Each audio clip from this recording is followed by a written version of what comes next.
হাফিজুর রহমান সিদ্দিক কুয়াকাটা।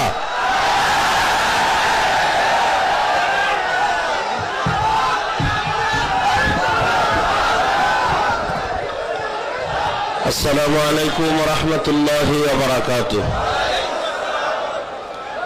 আমি মনে করি এখন বক্তব্য দেওয়ার সময় নয়, বরং শপথ নেওয়ার সময়। হযরত পীর সাহেব হুজুর চরমনায়ের হাতে হাত রেখে শপথ নিতে হবে যে দেশ স্বাধীন স্বাধীন বলে আমরা মনে হয় ঘুমিয়ে আছি, নতুন করে আবার জাগ্রত হতে হবে। সৈয়দ ফজলুল করিম রহমতুল্লাহ আলাইহের মতো কাফনের কাপড় হাতে নিয়ে ময়দানে আবার অবতীর্ণ হতে হবে। জুলুমের বিরুদ্ধে আন্দোলন একবার নয়, বারবার ময়দানে আন্দোলন করতে হবে। দুই গরুয়ে ধান খায়, মালিক বেদ দিয়ে এক গরুর উপরে যখন বাড়ি দিছে আর একটা গরু দৌড় দিছে, বলে তুমি দৌড়াও কেন? কয়ের পরের সিরিয়াল আমার। অতএব আওয়ামী লীগ গেছে বলে লাফানোর কিছু নাই, শিক্ষা নিতে হবে। জুলুমের পরিণাম ফল এমনই হয়।